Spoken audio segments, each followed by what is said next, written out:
வணக்கம். நம்ம இப்போ சென்னை போரூர்ல இருக்கோம். போரூர் பஞ்சாயத்து அலுவலகம் பக்கத்துல தமிழ்நாடு இளைஞர் கட்சி மற்றும் விழித்தெழு அறக்கட்டளை இணைந்து விதைப்பந்து வீசும் விழா அப்படின்ற விழால இப்போதைக்கு விதைப்பந்துகள் தயாரிச்சுட்டு இருக்கோம். இன்னைக்கு நம்மளோட இலக்கு குறைந்தபட்சம் 30,000 விதைப்பந்துகள் சென்னையில இந்த இடத்துல மட்டும். இன்னும் 2 வாரங்களில சென்னையில மட்டும் கிட்டத்தட்ட 30 இடங்கள்ல பேரலா ஒரே சமயத்துல இந்த விதைப்பந்து விழாக்களை நடத்த போறோம். ஒரு வருடத்தில் 1 கோடி விதைப்பந்துகள் அப்படின்றது நம்முடைய இலக்கு. இன்னைக்கு கிட்டத்தட்ட ஒரு 500 மக்கள் போயிட்டு இருக்காங்க.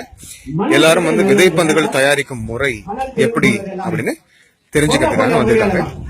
விதைப்பந்துகள் தயாரிக்கும் முறை பத்தி தெரிஞ்சுக்கிட்டு இருக்காங்க. அவங்களே இறங்கி பண்ணிக்கிட்டு இருக்காங்க. இங்க இருக்கும் ஒவ்வொருத்தரும் ஒரு பகுதி சார்ந்த மக்கள். அந்த பகுதியிலிருந்து வந்தவங்க அடுத்த முறை அவங்க பகுதியில அவங்களே போய் இறங்கி முன்னெடுத்து பண்ண போறாங்க.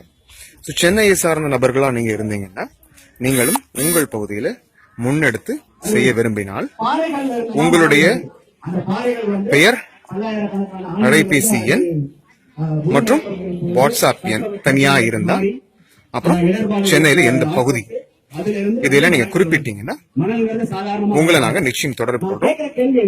நாம எல்லாம் இணைஞ்சு இந்த 1 கோடி விதைப்பந்துகள் ஒரு விஷயத்த நிச்சயம் செய்வோம்.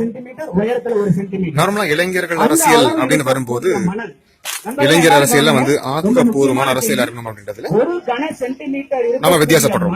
வெறும் போராட்டங்கள், வெறும் அறிக்கைகள் அல்லாமல் இந்த சமுதாயத்துக்கு நம்ம சுத்தி இருக்கிற மக்களுக்கு நாம நிச்சயம் ஏதாவது பண்ணணும் அப்படின்ற ஒரு தீவிர வெறியோட நல்ல எண்ணம் கொண்ட மக்களை எல்லாரையும் ஒன்று திரட்டி இதன் மூலமா மட்டும்தான் அரசியல் மாற்றம் ஏற்படுத்தப்படணும் அப்படின்றதுல மிக தெளிவா இருக்கும்.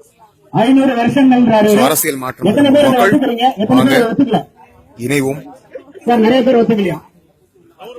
தமிழ்நாட்டை ஒரு செழிப்பான நாடாக 100 வருஷம் சுமார் 10,000 குத்துமதிப்பா போடுறார். சுமார் 10,000 ஆண்டுகளாக பொண்ணுகிட்ட வந்தா கரெக்டான பதில் சொல்லி நினைக்கிறேன். அதனால நான் கடைசியா வரேன் உங்ககிட்ட. கேள்வி புரிஞ்சிருச்சா எல்லாத்துக்கும்? 1 கன சென்டிமீட்டர் மணல் உற்பத்தி ஆகிறதுக்கு எத்தனை ஆண்டுகள் ஆகும்? ஏன்னா இன்னைக்கு நம்ம மணலை சர்வசாதாரணமா பயன்படுத்திட்டு இருக்கோம். அந்த மணல் ஃபார்ம் ஆகிறதுக்கு எவ்வளவு ஆண்டுகள் ஆகும்? 1 கன சென்டிமீட்டர்னா இப்படி 1 சென்டிமீட்டர், இப்படி 1 சென்டிமீட்டர், உயரத்துல 1 சென்டிமீட்டர். அதுல நீங்க ஒரு மணல் போடுறீங்க. அந்த மணல் உருவாகிறதுக்கு, ஏன்னா பாப்பா சந்திச்சு பாறைகள் இருந்துதான் மணல் வருது அப்படின்ட்டு எவ்வளவு வருடங்கள் ஆகும்? ஏதோ பிட்டிங் இருக்கா? இல்ல பாப்பா கிட்ட போயிடலாமா? என்ன இவ்வளவு அம்மா பேச வர்றீங்களே? எல்லாருமே சரண்டட்டுமா?